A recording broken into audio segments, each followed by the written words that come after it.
This is a recording of a case study initially presented at the eLearning Africa conference in Kigali, Rwanda in May 2022. Hello and welcome. I'm Roger Clark, Director of Education Technologies at Appliances. The project we will hear about is for connectivity and pedagogy in rural schools in Ecuador.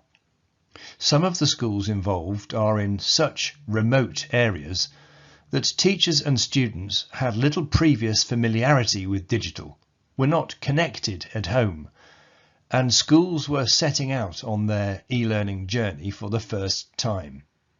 Covering 34 schools and communities in a relatively small country in Latin America, the connectivity challenges they face are typical of those faced by rural schools around the world. It's a collaborative project with several government departments, led by the Ministry of Education and the Ministry of Telecommunications and Information Society. Connectivity is delivered via low-cost satellite connections and the Appliances EDUGATEBOX. Initial urgency for the project was pandemic response. Post-COVID, the focus turned to the development of sustainable teacher capacity building and broader content and pedagogical practice. Educational psychologist Victoria Terran has been working with the Ministry of Education to develop those methodologies and the intervention programme.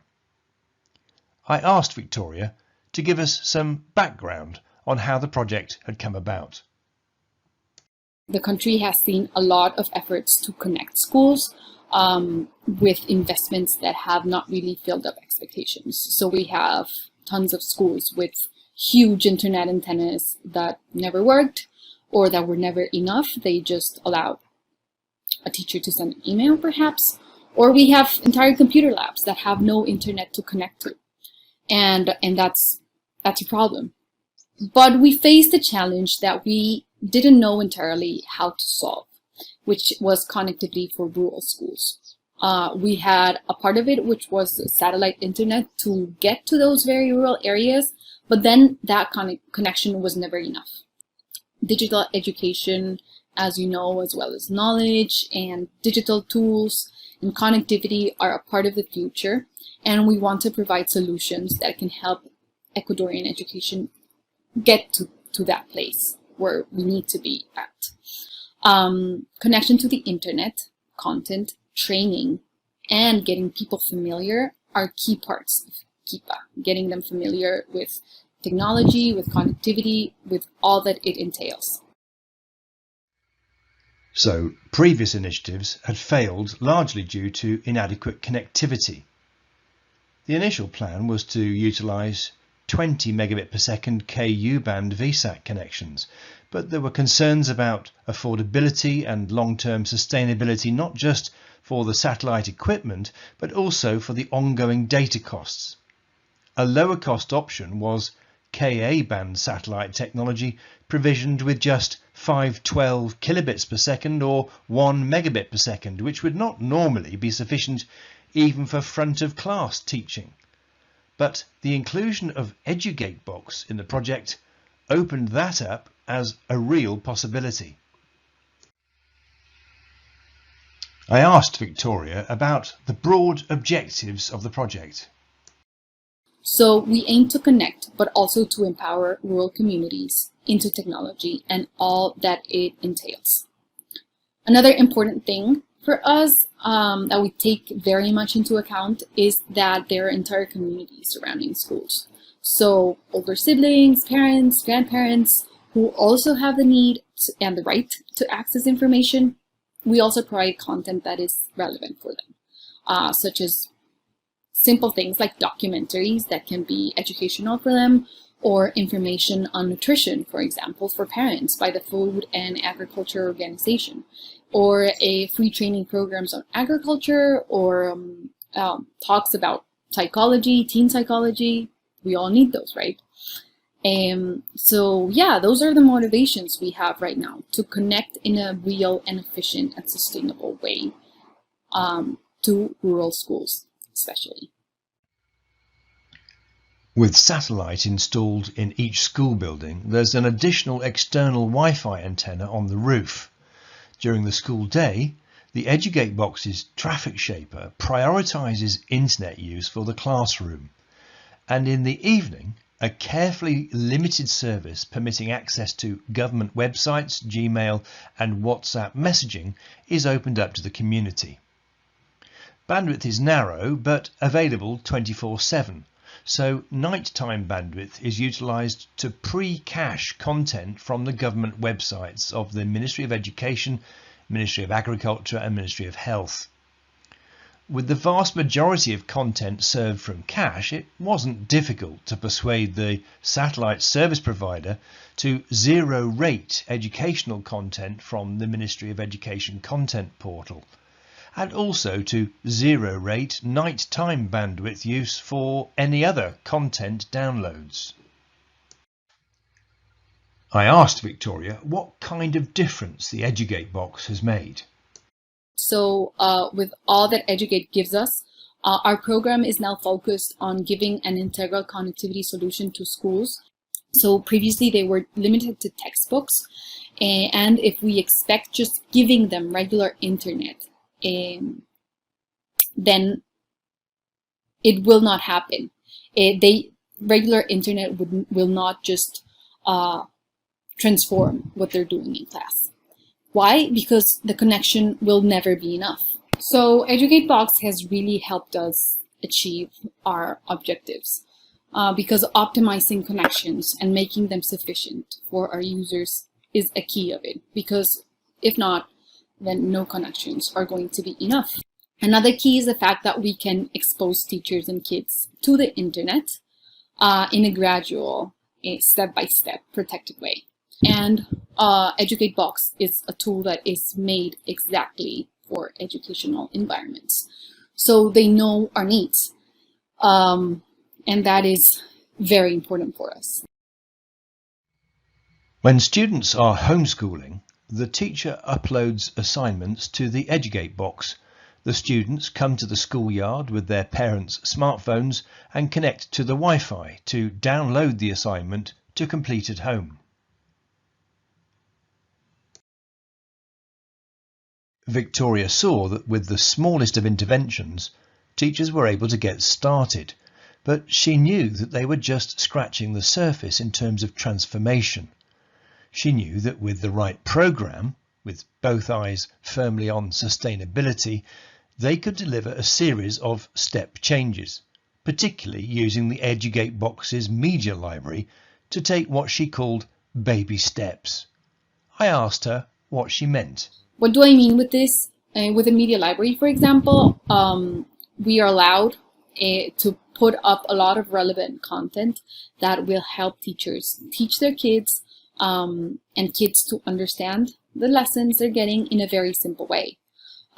So they're just getting a video, a link to a video, and accessing it directly with no distractions, with no need to, where do I need to go to? Is that in YouTube? Is that in the Explorer? Like, how do I get there? It's just all in one place. It is a great way to give rural schools access to content they would normally not be exposed to. And I do need to say, it's not very sophisticated, expensive content. A lot of content that we add to the library is just educational videos on YouTube, which these kids are not, or teachers are not accessing to because they just don't have a sufficient connection, or they just don't know how to navigate the internet to get to those quality content, videos or PDFs or whatever they might be. Once they know how to access videos, then they won't stop using videos because of course it's helpful. So I mean gradual and step by step in that way, that it allows us to give baby steps. We show kids a video that explains the photosynthesis lesson, for example, which they don't have to go online to and find. They have it saved in a relevant, in a space with relevant content. Later on, teachers will be able to add material themselves. Later on, they can go and research somewhere else. But first, they have to develop some basic abilities, which the media library has really allowed us to do. And well, the whole EDUGATEBOX then allows us to save up as much as possible on bandwidth, which makes it possible for a small connection to be enough for a huge or a big community. For these very early stage schools, the project aimed to make things as easy as possible for the teachers and students to get started. When users connect to the Wi-Fi, they're greeted by a landing page providing easy access to their resources. If they ever want to return to that page, the EDUGATEBOX makes use of its onboard DNS servers to provide a humanly recognizable name for the landing page. Students just type Inizio into the browser. The on-box media library and communication platform is intuitive and browser-based. There's no proprietary approach that needs to be mastered, and schools can easily switch to other web-based content and LMS platforms at any time, all of which can be accessed without buffering, thanks to the EDUGATEBOX. Victoria's vision, shared by the permanent career professional staff at the Ministry of Education, was that if making a start was easy, so might be accelerating towards the most transformational e-learning.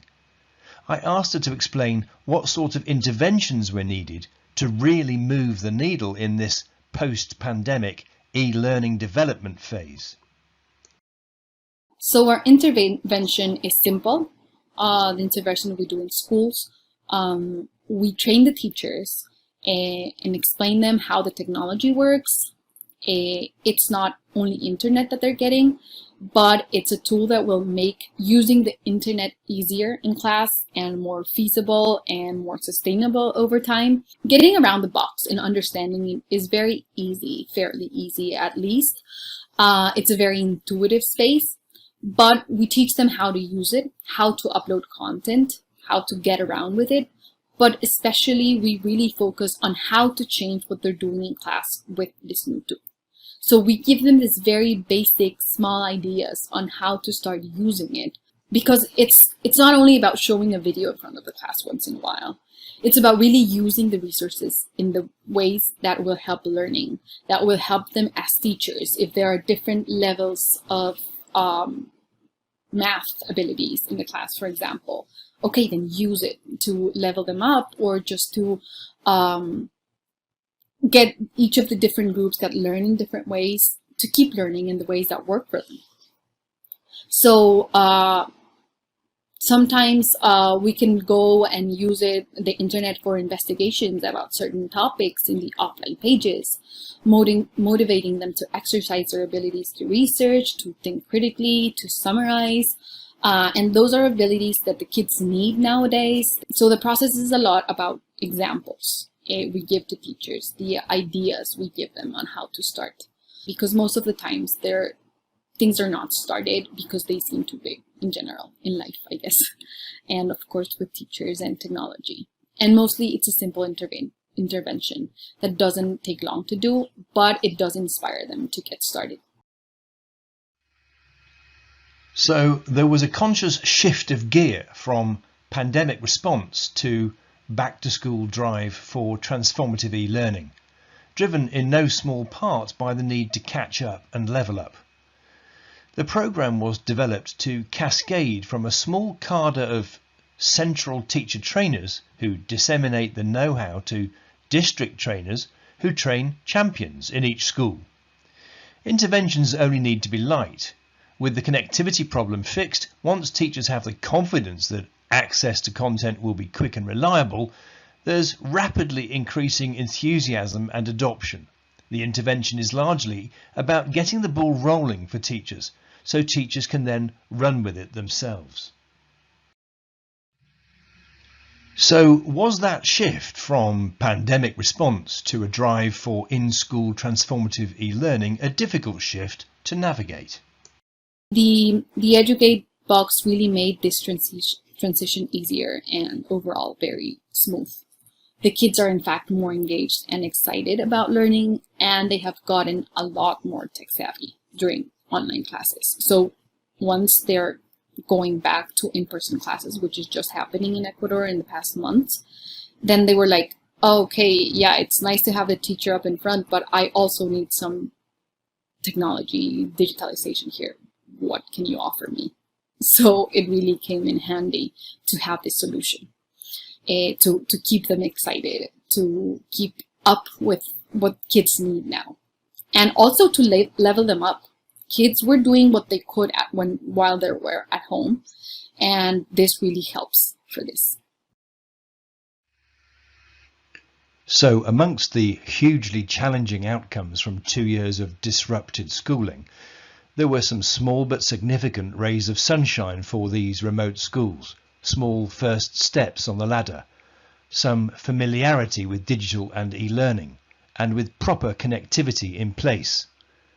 This provided the start point for a remedial and catch-up program, and that catch-up program in turn forms the foundation for wider adoption of more transformative e-learning.